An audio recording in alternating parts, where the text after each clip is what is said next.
You know, Africa is the second largest continent in the world, Yeah, right? yeah. We have mineral resources, we are rich in human capacity, in everything. But have we, as Africans, lived up to expectation? No, we are not. Why? Simply because we African people, we are weak. And we have leaders who are corrupt. We don't actually have leaders. We have political merchants. Okay? But they are so comforting their positions. Simply because we African people, especially the youths, we are weak, we don't realize our potential. That's why we are still poor, we are still backward, we are still like being enslaved in actually outside Africa, even to date. Yeah. You made mention of our leaders, which we call political merchants, right? Yeah.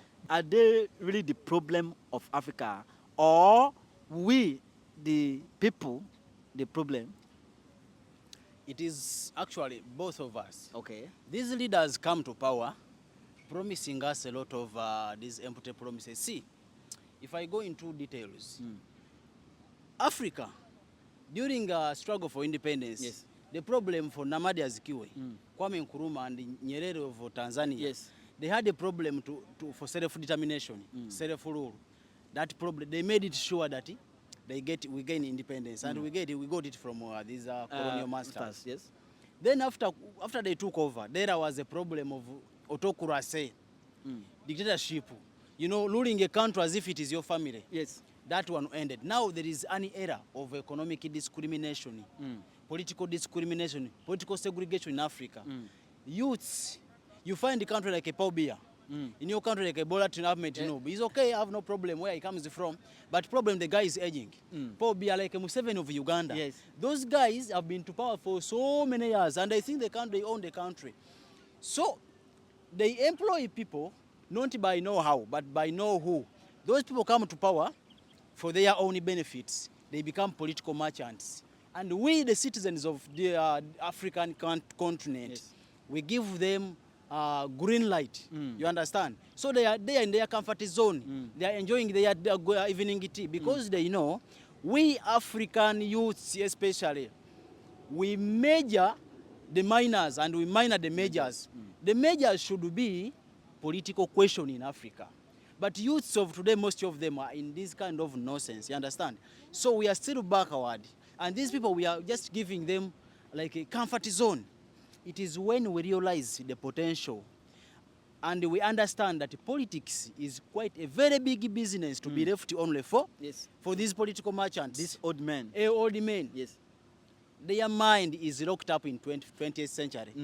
For us, our mind is actually for 21st century. Yes. This is the generation that we are having today. You come to your country, go to Kenya, go to Uganda, you find the African youths. Most of them are at the airport coming to this country, Yes, they understand? yes. Not for green pasture, but for a survival. They would be there. I mean, I'm also this way, simply because we don't realize our potential. We don't realize the gift that we got from God. We are gifted with flora and fauna. Go to your country, go to everywhere in Africa. The problem why we are still poor, I can put a blame to political leaders, the one I call political merchants in courts. But I can put a very big blame to African youths, especially me, this one, you, and so many viewers over there. You understand? The moment you realize our potential, we understand the political question is quite a big business to be left for only for Africa, for politicians. We shall be strong. We shall have Africa. These people that always we come to maybe to look for a survival. Yes. They will come to us, begging us maybe to give them our gold. Yes. In exchange of money. Which we were doing initially. Yes. Yeah, you talk about political questions. What are the questions do you think we should be asking our leaders?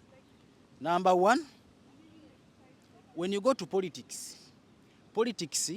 makes policies. Yes. Policies are made by politicians. Yes. Politicians are being elected by voters. Yes. Those voters are youths especially. Yes. In Uganda, when you come to Uganda, we have the population of more than 80%. Yes. Uganda's population Yes. is by youths. Yes. But when you go to parliament, you find almost people of 80 years. 70 years. When you go to cabinet, 8 years. Most of them are even sleeping. We have cabinet members who are sleeping during session. They don't know what is happening, what is taking place. They cannot even walk by themselves. Go to Paulo Bia.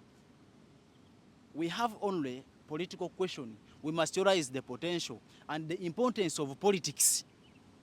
Politics makes policies. Yes. Policies whether in your favor or in their favor. Yes.